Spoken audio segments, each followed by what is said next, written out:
اکبر نے بھی یہی وصیت کی تھی کہ میرا جنازہ پڑھ کے پھر حضور کے سامنے لے جانا اور سلام عرض کرنا۔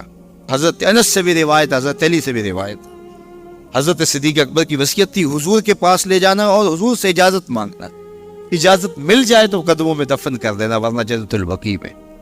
تو حضرت علی المرتضیٰ اور حضرت انس روایت کرتے ہیں کہ ایسا ہی ہوا کہ ہم نے جنازہ اٹھایا، پڑھا اور پھر حضور کے مواجہ انور کے سامنے رکھ دیا اور سارے ہاتھ باندھ کے عرض کرتے یا رسول اللہ ھذا ابو بکر یستاذن، اے اللہ کے پیارے محبوب صلی اللہ علیہ وسلم، یہ ابو بکر ہیں، آپ سے اجازت طلب کرتے ہیں، آپ کی قربت میں دفن ہونے کا شوق ہے، ہمیں کیا حکم ہے؟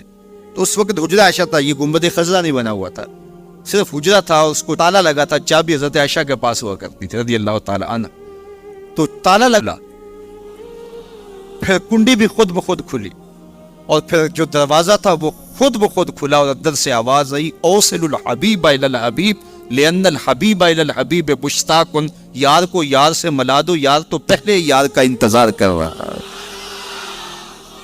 تو قبر انور سے یہ آواز آئی، حضور کے روضہ انور سے یہ آواز، اور ہمارا عقیدہ ہے اور مسلمہ عقیدہ ہے اور تمام امت کا عقیدہ ہے کہ حضور اپنی قبر میں زندہ ہیں۔ یہ بعد میں فتنہ پیدا ہوا حضور علیہ السلام کے حوالے سے، یہ جو معاذ اللہ میری زبان وہ بوجھ نہیں اٹھاتی جو لوگ کہتے ہیں، یہ حضرت شیخ عبد الحق محدث دہلوی علیہ رحمہ نے لکھا ہے تتمہ مدارج النبوہ میں۔ آپ کہتے ہیں اللہ کا شکر ہے، بہت سارے معاملات میں امت میں اختلاف پیدا ہو گئے، لیکن اللہ کا شکر ہے کہ اس معاملے میں تو کوئی اختلاف نہیں کہ حضور اپنی قبر انور میں زندہ ہے۔ یہ حضرت شیخ نے لکھا ہے، تو اس کا مطلب ہوا کہ یہ بات کا اختلاف ہے۔ تو حضور علیہ السلام اپنی قبر انور میں زندہ ہیں۔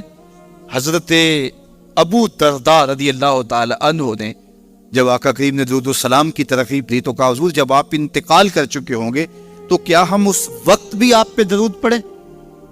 تو حضرت ابو درداء نے جب حضور سے پوچھا، ابن ماجہ کی روایت ہے، تو کہا حضور جب آپ وصال کر چکے ہوں گے تو درود و سلام اس وقت بھی جاری رکھیں؟ تو آقا کریم علیہ السلام نے ارشاد فرمایا انما حرم علی الارض ان تاکل اجساد الانبیاء فنبی اللہ حی یرزق، فرمایا ہاں بعد میں بھی میرے پر درود جاری رکھنا، اللہ نے مٹی پہ حرام کر دیا ہے کہ وہ نبیوں کے جسم کو کھائے، نبی قبروں میں زندہ ہوتے ہیں ان کو رزق دیا جاتا۔ میرے حضور نے کہا نا ارسلت الی الخلق کافہ، میں تمام مخلوق کا رسول بنا کے بھیجا ہوں، تمام مخلوق کا، صرف انسانوں کا نہیں، تمام مخلوق، ارسلت الی الخلق کافہ، تمام مخلوقات کا رسول ہو۔ تو حضور مٹی کے بھی رسول ہیں، تو کیا مٹی اپنے رسول کو کھا جائیں گے؟ یہ کیسے ہو سکتا ہے؟ تو مٹی کے اوپر حرام ہے، یہ لفظ ہے انما حرم علی الارض ان تاکل اجساد الانبیاء، اللہ نے مٹی پر حرام کر دیا کہ وہ نبیوں کے جسم کو کھائے۔ فنبی اللہ حی یرزق، یہ سیاستہ کی روایت پڑھ رہا ہوں، نبی اپنی قبروں میں زندہ ہوتے ہیں، انہیں رزق بھی دیا جاتا۔ اس کائنات میں جتنے بھی انسان بستے ہیں ان میں سے افضل مجد و شرف کے لحاظ سے اہل ایمان ہیں۔ کفار اخلاقی قدروں میں جتنے مرضی بلند کیوں نہ ہوں، مال و دولت، شہرت، ثروت، جاہ و منصب، اقتدار، سب کچھ ان کے پاس ہو، لیکن ایک مسکین مومن کی شان تک نہیں پہنچ سکتے۔ اس لیے اس کائنات میں بسنے والے انسانوں میں سب سے افضل شخص مومن ہے۔ اہل ایمان میں سے فضل و شرف رکھنے والے علماء اور اولیاء ہیں۔ علماء و اولیاء میں سے اغیاث اور اقطاب فضل و شرف پاتے ہیں۔ اغیاث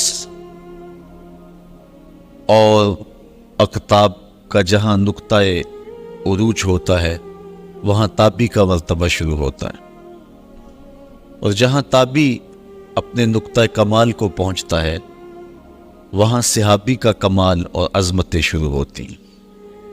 صحابہ میں سے جو مہاجر صحابہ ہیں وہ فضیلت والے ہیں۔ مہاجر و انصار میں سے جو بدر میں شریک ہوئے ہیں وہ افضل ہیں۔ اور ان میں سے اشرا مبشرہ جن 10 لوگوں کے لیے حضور نے جنت کی بشارت دی وہ افضل ہیں۔ ان 10 لوگوں میں 4 اصحاب افضل اور مرتبہ و مقام سے اعلیٰ ہیں، اور ان 4 میں سے سب سے افضل حضرت ابو بکر صدیق رضی اللہ تعالیٰ عنہ۔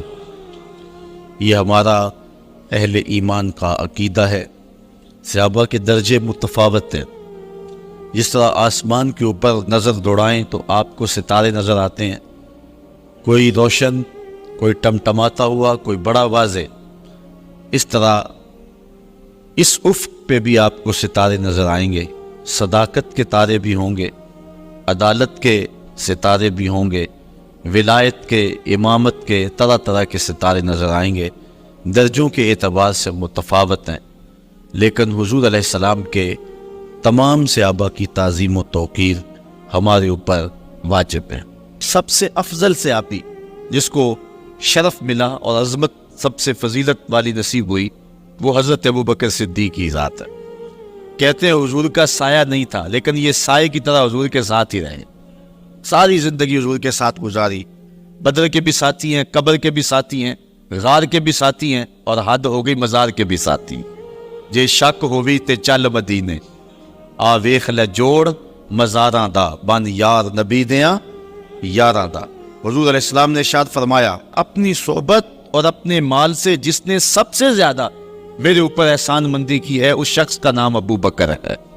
بلکہ حضور نے فرمایا کہ جس شخص نے بھی میرے اوپر کوئی احسان کیا ہے میں اس کے احسان کا بدلہ اس کو دے چکا ہوں، لیکن ایک ابو بکر ہے جس کے احسانات کا بدلہ کل قیامت کے دن اللہ ہی عطا فرمائے گا۔ یہ صرف حضرت ابو بکر صدیق کی ذات ہے۔ حضرت عمر کہتے ہیں، قال ابو بکر سیدنا و خیرنا و احبنا الی رسول اللہ صلی اللہ علیہ وسلم۔ کہتے ہیں کہ ابو بکر کی کیا پوچھتے ہو، وہ ہم میں سے ہمارے سردار بھی تھے، ہم میں سے افضل بھی تھے، اور حضور سب سے زیادہ جس شخص سے پیار کرتے تھے اس شخص کا نام بھی ابو بکر ہی تھا۔ سب سے زیادہ حضور ان سے ہی پیار کیا کرتے تھے۔ حضرت عائشہ رضی اللہ تعالیٰ عنہ فرماتی ہیں کہ جب حضور علیہ السلام کا آخری وقت آیا تو آقا کریم علیہ السلام نے فرمایا کہ ابو بکر کو حکم دو کہ لوگوں کو نماز پڑھائیں۔ میں نے عرض کی کہ وہ رقیق القلب ہیں، مصلی پہ جب آپ کو نہیں پائیں گے تو بے چین ہو جائیں گے، کسی اور کے لیے حکم نامہ جاری کرو۔ حضور علیہ السلام نے فرمایا کسی قوم کے لیے مناسب ہی نہیں ہے کہ ابو بکر ان کے اندر رہتے ہو اور امامت کوئی اور کروائے۔ ابو بکر کا حق ہے کہ وہ امامت کروائیں۔ حضرت عمر رضی اللہ تعالیٰ عنہ سے ایک روایت سنیے، کہتے حضور نے ایک مرتبہ فنڈ کے لیے ارشاد فرمایا کہ لاؤ راہ خدا میں پیش کرو، تو میرے پاس اتنی خوشحالی تھی کہ اتنی کبھی خوشحالی ہوئی نہیں تھی، تو میں نے کہا اگر ابو بکر سے بڑھ سکتا ہوں تو آج بڑھ سکتا ہوں۔ میں گیا اور آدھا مال لے آیا۔ حضور نے پوچھا عمر گھر والوں کے لیے کیا چھوڑا ہے؟ میں نے کہا اتنا ہی چھوڑا ہے، آدھا لے آیا ہوں، آدھا چھوڑا ہے۔ کہتے ہیں پھر ابو بکر سارا مال ہی سمیٹ کے لے آئے۔ اللہ اکبر۔ حضور نے کہا ابو بکر تم گھر کے لیے کیا چھوڑا ہے؟ حضرت ابو بکر رضی اللہ تعالیٰ نے کہا اب کہت لہم اللہ و رسولہ، حضور میرے سامنے بھی آپ ہیں، میرے گھر میں بھی تو آپ ہی ہیں نا۔ وہ اپنے نام لیواؤں کو تنہا چھوڑتے کب ہیں، جہاں ہم دم نہ ہو کوئی وہاں سرکار ہوتے ہیں۔ تو کہا میں اللہ اس کے رسول کی رضا کو گھر چھوڑ آیا ہوں۔ حضرت عمر کہتے ہیں پھر میں نے کہا کہ میں ابو بکر سے کبھی بھی نہیں بڑھ سکتا۔ اللہ تعالیٰ نے ان کو شان ہی انوکھی دی ہے۔ حضور علیہ الصلوۃ والسلام کے وصال کے فوراً بعد منافقین نے بہت باریک چال چلی، مسلمانوں کی صفوں میں گھس گئے۔ بازار لبادے ان کے مسلمانوں والے تھے، تو انہوں نے مسلمانوں سے کہنا شروع کر دیا لو جی کہانی ختم ہو گئی تھی، روزے تھے، لوگ اپنے اموال کی زکوٰۃ دیا کرتے تھے، حج کا اجتماع تھا، یہ سب کچھ ختم ہو جائے گا، اب کون مال خرچ کرے گا، کس نے جان راہ خدا میں قربان کرنی ہے، کوئی سحر کے وقت اٹھ کے کیوں مسجد میں آئے گا۔ بظاہر لگتا تھا کہ یہ بڑی ہمدردی اور دلجوئی سے حقیقت حال کو بیان کر رہے ہیں، لیکن اس کے اندر چھپا ہوا ظاہر تھا۔ جو نئے قبائل اسلام لائے تھے، یہ خبر جب ادھر پہنچی تو انہوں نے ارتداد کا رستہ اختیار کر لیا۔ بہت سارے قبیلے آپ پڑھیں تاریخ مرتد ہو گئے، کسی نے زکوٰۃ دینے سے انکار کر دیا، مسلمہ کذاب نے اپنی جھوٹی نبوت کا دعویٰ کھڑا کر دیا، حضرت صدیق اکبر کا دل زخمی ہے، کلیجہ زخمی ہے، لیکن اب اس صورتحال کا جب آپ نے مشاہدہ کیا تو آپ آگے بڑھے اور ایک اونچے ٹیلے پہ کھڑے ہوئے لوگوں کو اشارہ کیا، لوگوں نے جناب ابو بکر رضی اللہ تعالیٰ عنہ کو دیکھا تو ادھر لپک کے آ گئے، تو حضرت ابو بکر صدیق رضی اللہ تعالیٰ عنہ نے مختصر خطاب کرتے ہوئے آپ نے کہا، لوگوں مجھے ایک بات بتاؤ، تم اللہ کی عبادت کرتے تھے کہ رسول اللہ کی عبادت کرتے تھے؟ لوگوں نے کہا کہ ہم اللہ کی عبادت کرتے تھے، تو کہا کہ اگر تو تم رسول اللہ کی عبادت کرتے تھے تو حضور وصال کر گئے، اور اگر تم اللہ کی عبادت کرتے تھے تو وہ آج بھی حی ہے، لا یموت ہے، اسے موت ہے ہی نہیں۔ پھر کہا جس دین کے لیے میرے اور آپ کے آقا و مولا نے اپنی ساری زندگی لگا دی، کیا حضور کے وصال کر جانے کے بعد تم اس دین کو چھوڑ دو گے؟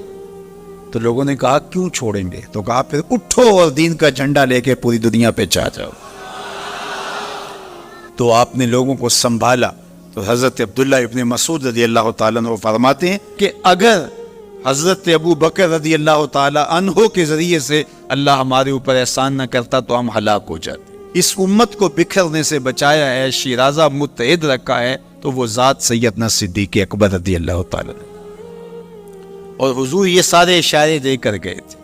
ایک خاتون آئی، کوئی کام تھا اس کو، اس نے کہا، تو حضور نے فرمایا پھر آنا، تو اس نے کہا کہ اگر میں پھر آؤں تو آپ نہ ہوں، اس کی مراد یہ تھی کہ آپ وصال کر گئے ہوں، تو آقا کریم علیہ السلام نے فرمایا اگر میں نہ ہوا ابو بکر تو ہوں گے،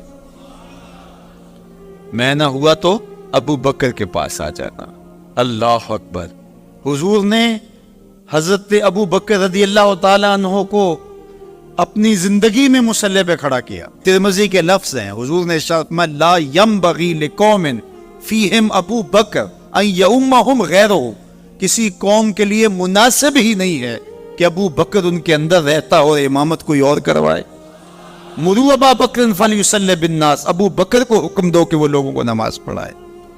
اور پھر مصلی پہ جا کے حضرت ابو بکر کھڑے ہوئے، 17 نمازیں حضور علیہ الصلوۃ والسلام کی حیات طیبہ کے اندر حضرت ابو بکر نے پڑھائی۔ اللہ اکبر۔ فرمایا ما نفعنی مال احد قط ما نفعنی مال ابی بکر، مجھے کسی کے مال نے اتنا نفع نہیں دیا جتنا ابو بکر کے مال نے دیا۔ اللہ کے علاوہ اگر میں کسی کو خلیل بناتا تو ابو بکر کو بناتا، لیکن اللہ میرا خلیل ہے، جنہیں سیدہ کہول اہل الجنہ کہا گیا، جنت کے بوڑھوں کے سردار بنائے گئے۔ حضور نبی رحمت صلی اللہ علیہ وآلہ وسلم کی نیابت اور حضور علیہ الصلوۃ والسلام کی خلافت کا تاج ان کے سر پہ رکھا گیا، جن کی صحابیت کو میرے رب نے قرآن میں بیان فرمایا، اذ یقول لصاحبہ لا تحزن ان اللہ معنا، جب غار ثور میں حضور علیہ الصلوۃ والسلام سیدنا ابو بکر رضی اللہ تعالیٰ عنہ کی گود میں سر رکھ کے لیٹے ہوئے تھے، سانپ ایڑی پہ ڈنگ کے ڈنگ لگا رہا ہے اور آپ اپنی ٹانگ کو جنبش نہیں ہونے دیتے، آنکھوں کا حلقہ توڑ کے آنسو حضور کے رخسار پہ گرتے ہیں، اور آقا کریم بیدار ہوتے ہیں، اور بیدار ہو کے پوچھتے ہیں مالک یا ابا بکر، ابو بکر کیا ہوا؟ ادب کے اس کرینے کو جناب سیدنا صدیق اکبر نہیں بھولتے، کہتے ہیں فدا کا امی و ابی یا رسول اللہ، لو دیکھ تو حضور میری ماں بھی آپ کے قدموں پہ قربان جائے، میرا باپ بھی آپ کی راہوں پہ نچھاور، میرا قبیلہ میرا خاندان آپ کے قدموں پہ قربان، مجھے سانپ نے ڈس لیا ہے۔ تو محبت کا یہ اسلوب اور الفت کا یہ طریق آپ کو یہاں ملے گا کہ انداز الفت نہیں چھوڑتے۔ تو سانپ کا کام تو ڈسنا ہے، چاہے وہ غار میں ڈسے یا اسلام آباد میں بیٹھ کے ڈنگ لگائے، وہ تو ڈستا رہے گا، لیکن ابو بکر حضور کی محبت کے ترانے پڑھتا رہے گا۔ سیدنا صدیق اکبر کی سب سے بڑی آرزو جب پوچھی گئی تو وہ یہی تھی کہ آنکھیں میری ہوں، چہرہ حضور کا ہو، نہ چہرہ ہٹے نہ آنکھیں تھکیں، دیکھتا رہوں اور دیکھتا رہوں۔ اس واقعہ کی حکایت قرآن نے بیان کی ہے۔ اذ یقول لصاحبہ، صحابی کا ٹائٹل قرآن نے حضرت سیدنا صدیق اکبر کے نام کیا ہے، اس لیے حضرت سیدنا صدیق اکبر کی صحابیت کا انکار کفر ہے. جو حضرت صدیق اکبر کو کافر کہتا ہے وہ خود کافر ہے، اس لیے کہ ان کا ایمان، ان کا اسلام اور ان کی صحابیت قرآن کی قطعی نص سے ثابت ہے اور ان لفظوں کے ساتھ ثابت ہے. اذ یقول لصاحبہ لا تحزن، کہا گھبرانے کی ضرورت نہیں، ان اللہ معنا، اللہ ہمارے ساتھ ہے، اللہ ہمارے ساتھ ہے. اور پھر کہا وَالثَّانِي اثْنَيْنِ إِذْ هُمَا فِي الْغَارِ، دو میں سے دوسرا. اللہ اکبر، اللہ نے دو میں سے دوسرا کہا ہے. یہ شان ہے سیدنا صدیق ہے جو ثانیہ اثنین ہیں غار میں. اللہ اکبر. یار کہتے ہیں حضور کا سایہ نہیں تھا، لیکن جناب ابو بکر سائے کی طرح حضور کے ساتھ، قبر کے بھی ساتھی، بدر کے بھی ساتھی، سفر کے بھی ساتھی، حضر کے بھی ساتھی. تو حضرت صدیق اکبر رضی اللہ تعالیٰ عنہ کی صحابیت قطعی نص سے ثابت ہے، اور سیدنا صدیق اکبر رضی اللہ تعالیٰ عنہ حضور علیہ الصلوۃ والسلام کے خسر ہیں. حضرت سیدنا صدیق اکبر رضی اللہ تعالیٰ عنہ کا دایاں ہاتھ حضور نے اپنے ہاتھ میں پکڑا ہے اور بایاں حضرت عمر کا ہاتھ پکڑا ہے. اور حضور ایسے مسجد نبی سے باہر نکل رہے ہیں اور کوئی شخص داخل ہوا، فرمایا قیامت کے دن ہم ایسے ہی اٹھائے جائیں گے. دائیں ہاتھ میں ابو بکر کا ہاتھ ہوگا، بائیں ہاتھ میں عمر کا ہاتھ. اللہ اکبر. یہ ہیں حضرت ابو بکر رضی اللہ تعالی. جو بدبخت سیدنا صدیق اکبر رضی اللہ تعالی عنہ کے ایمان پہ شک بھی کرے وہ مومن نہیں رہتا. یہ وقت بھی آنا تھا ہمارے اوپر کہ پاکستان کے دارالحکومت میں کھڑے ہو کر کے سیدنا صدیق اکبر رضی اللہ تعالی عنہ کے بارے میں ایسے نازیبہ کلمات کہے جانے. استغفر اللہ، العیاذ باللہ. حضور علیہ الصلوۃ والسلام نے ارشاد فرمایا اذا رأیتم الذین یسبون صحابی فقولوا لعنۃ اللہ علی شرکم. عبداللہ ابن عمر سے روایت ہے، حضور نے فرمایا اگر تمہاری شر پہ اللہ کی لعنت ہو. یہ حضور نے حکم دیا ہے کہ یہ اس کے جواب میں کہو. اور ایک حدیث کے لفظ ہیں، حضور علیہ السلام نے ارشاد فرمایا من سب اصحابی فعلیہ لعنۃ اللہ والملائکۃ والناس اجمعین. جو میرے اصحاب کو گالی دے اس پر اللہ کی بھی لعنت، فرشتوں کی بھی لعنت اور تمام مخلوقات کی بھی لعنت. تو یہ ملعون جو حضرت سیدنا صدیق اکبر اور دیگر اصحاب کو بھونکتے ہیں اور ان کے بارے میں نازیبہ کلمات کہتے ہیں، ان کی شر سے اس ملک کو پاک کرنا چاہیے.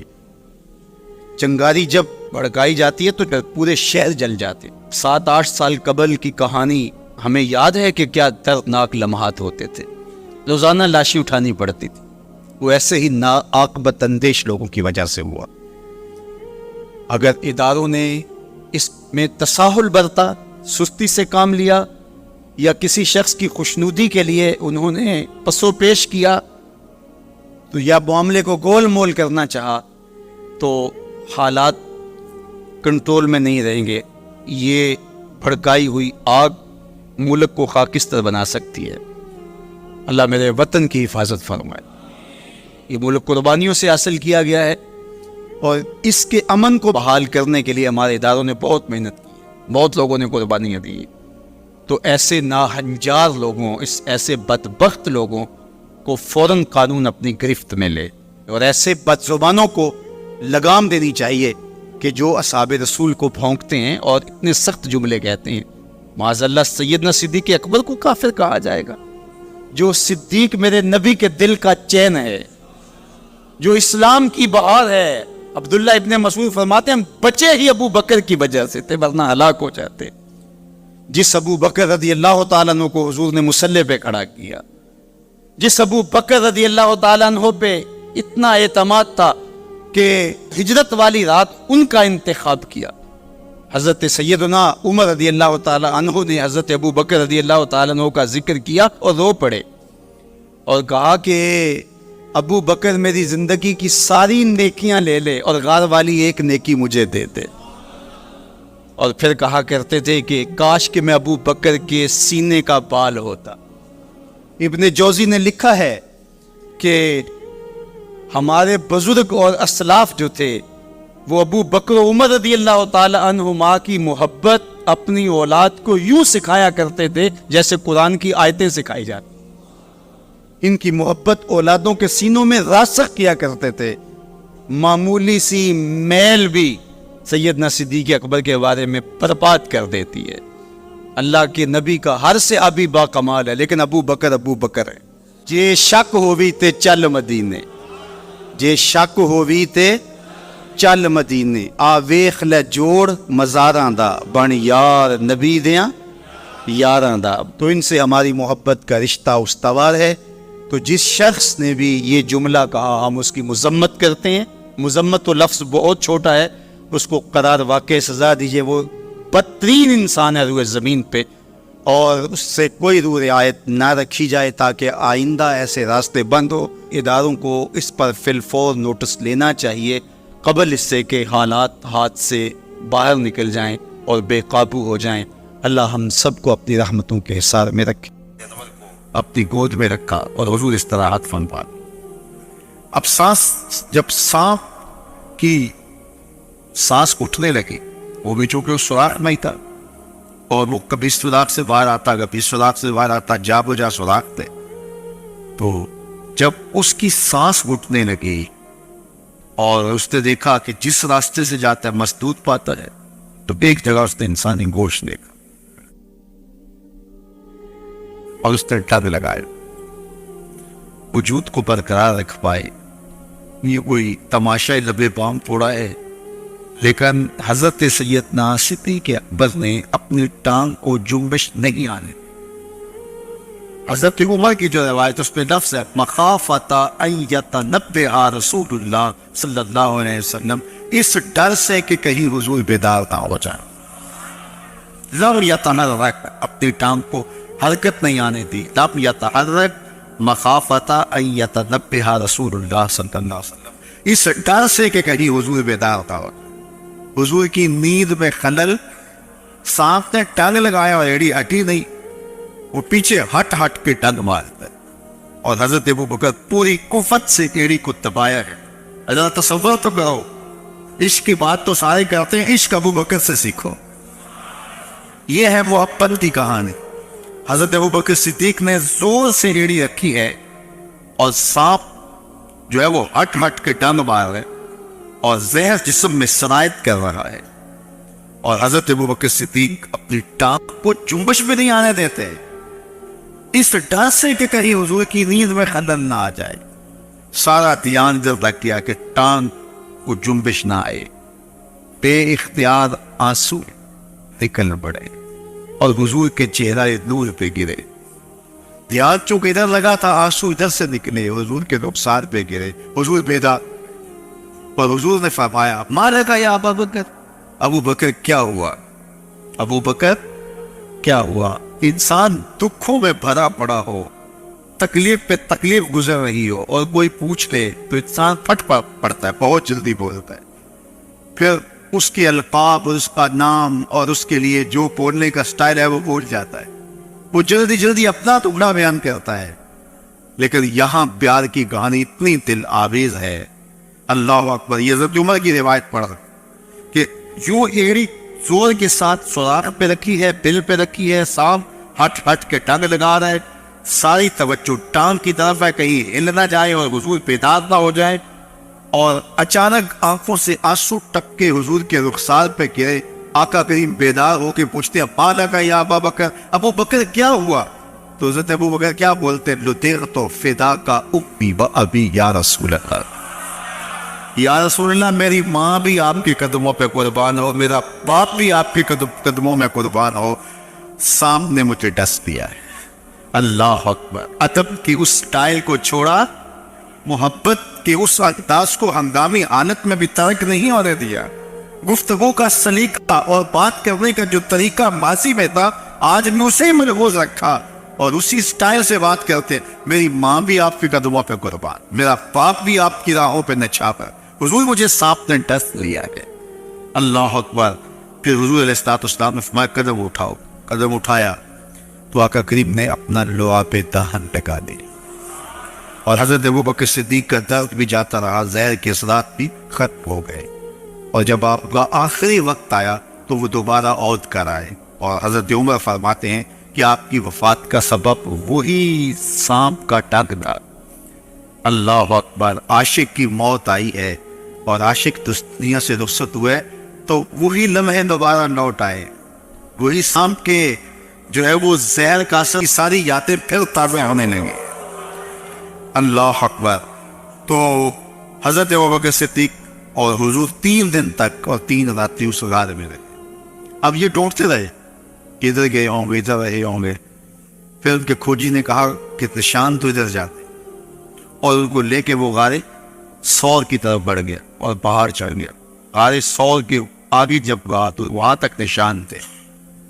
آگے ایک جھاڑی تھی جس پر تالا جو ہے وہ جالا تن لیا تھا عنکبوت نے, مکڑی نے, اور فاختہ نے انڈے بھی دے دیے تھے. تو اب وہاں ان کا گمان ہوا کہ اگر یہاں سے اندر گئے ہوئے ہوتے تو یہ جالا ٹوٹ جاتا. یہ تو ممکن نہیں ہے, فاختہ تو انسانی وجود کو دیکھ کر کے اڑ جاتی ہے, تو یہ فاختہ میں اڑٹی رہی. اب جنہوں نے غار سور دیکھی ہے ان کے ذہن میں سارا نقشہ پھونک گیا ہوگا, وہ اس تصور میں گھوم رہے ہوں گے. وہ یہاں مرکز مصطفیٰ میں نہیں بیٹھے, غار سور کے آگے بیٹھے ہوئے ہوں گے. پھر وہ کیا منظر ہے. اللہ اکبر. تو غار اوپر سے نیچے آتی ہے, نیچے تھانا ہے غار, اور جو غار کے اندر بیٹھے ہو سامنے جو پلیٹ فارم بنا ہوا ہے اس کے اوپر چلتے پھرتے باتیں کرتے وہ سارے لوگ نظر آتے اوپر والے کو جو غار کے اندر بیٹھے. اور جو باہر ہے ان کو غار کے اندر کچھ نظر نہیں آ رہا. ایک تو غار کے اندر اندھیرا, اور دوسری بات اگر دیکھنا بھی چاہیں تو چھپ کر کے دیکھنا پڑتا ہے. اپنے نیچے چھپیں اور پھر اندر دیکھیں تو کچھ دکھائی دے گا, اور وہ نہیں دیکھ رہے تھے. تو حضرت ابوبکر صدیق رضی اللہ تعالیٰ عنہ نے جب دیکھا مشرکین چل رہے ہیں, ان کی آوازیں بھی آ رہی ہے, وہ ان سے کہا کہ حضور یہ کیا ہوا. اذ یقول لصاحب لا تحزن ان اللہ معنا. قرآن بتاتا ہے دونوں میں سے ایک جب اس کو جب فکر نہ ہے کوئی, ایک ہوتا ہے اپنی جان کا خوف, اس کو خوف کہتے ہیں, جو دوسرے کے لیے ہوتا ہے اس کو حزن کہتے ہیں. صدیق اکبر کو اپنی جان کا خوف نہیں تھا, حضور کی جان کی فکر تھی. تو اللہ کے محبوب نے فرمایا, قرآن نے اس کی حکایت کی, لا تحزن, پریشان ہونے کی ضرورت نہیں, ان اللہ معنا, اللہ ہمارے ساتھ ہے, اللہ ہمارے ساتھ ہے. بلکہ فرمایا ابو بکر تو ان 2 کے بارے میں کیا کہتا ہے جن کا تیسرا اللہ ہو. ان 2 کے بارے میں تو کیا کہتا ہے جن کا تیسرا. اور وہاں سوچتے رہے آگے کدھر گئے ہیں, آگے کدھر گئے ہیں, اور رات سامنے کدھر گئے, اور حضور ان کو دیکھ رہے, ابو بکر صدیق ان کو دیکھ رہے. میرے استاد تھے, فرمانے لگے کہ حضور علیہ السلام کو دیکھنے کے لیے چھپ کے دیکھنا پڑتا ہے. اس غار میں حضور تب نظر آتے ہیں کہ وہ چھپ کے دیکھتے, اور اگر وہ چھپ کے دیکھنے کی عادت رکھتے تو مکے میں ہی دیکھ لیتے, مکے میں ہی دیکھ لیتے. اس لیے انہوں نے چکنا نہیں تھا, اور جو چکنا نہیں جانتا وہ نبی کو دیکھ نہیں پاتا, اور جو چکتا ہے بلال دیکھ لیتا ہے, عمار دیکھ لیتا ہے, ابو بکر دیکھ لیتا ہے. اللہ اکبر. تو یہ تو وہاں مکے میں نہیں دیکھ سکے. ابھی تو قرآن دیکھا نا, وَتَرَاهُمْ يَنْظُرُونَ إِلَيْكَ وَهُمْ لَا يُبْصِرُونَ. محبوب یہ جو آنکھیں پھاڑ پھاڑ کے آپ کو دیکھ رہے ہیں, آپ ان کے دیکھنے کو دیکھ رہے ہیں. وَتَرَاهُمْ, آپ ان کو دیکھ رہے ہیں. يَنْظُرُونَ إِلَيْكَ, یہ آپ کو دیکھ رہے ہیں, آپ دیکھ رہے ہیں کہ یہ آپ کو دیکھ رہے ہیں. وَهُمْ لَا يُبْصِرُونَ, میں خدا کو کہتا ہوں یہ نہیں دیکھ رہے. توجہ تو کری, قرآن مجید کی اس اسلوب کو تو ملاحظہ کیے. وَتَرَاهُمْ, آپ ان کو دیکھ رہے ہیں. کیا دیکھ رہے ہیں؟ يَنْظُرُونَ إِلَيْكَ, کہ یہ آپ کو دیکھ رہے ہیں. وَهُمْ لَا يُبْصِرُونَ, وہ نہیں دیکھ رہے, نہیں دیکھ رہے. آپ کو لگتا ہے کہ دیکھ رہے, دنیا میں سمجھتی ہے دیکھ رہے, یہ آنکھیں پھاڑ پھاڑ کے دیکھ رہے, لیکن میں کہتا ہوں نہیں دیکھ رہے. جنہ نے یادوں اپنے جہاں دیکھا دیکھے, جنہ ویکھیا نہیں ہو کرن کرنا, جنہ ویکھیا نہیں ہو کرن کرنا, جنہ ویکھیا ہو تے بول دے دے, جڑے محرم راز حقیقت دے اور راز حقیقت کھول دے. انہوں نے دیکھا نہیں تھا, دیکھا تو بلال حبشی نے تھا. دیکھا تو عمار ابن یاسر میں تھا، دیکھا تو حضرت مقداد نے تھا، دیکھا تو ابو بکر صدیق نے تھا، دیکھا تو فاروق اعظم نے تھا۔ تو یہ دیکھنا ہے، تو یہ آنکھیں پھاڑ پھاڑ کے دیکھ رہے ہیں، میں کہتا ہوں یہ نہیں دیکھ رہے۔ وہ جھکتے تو دیکھتے، جو جھکنا نہیں جانتے وہ دیکھنا کیسے چاہتے۔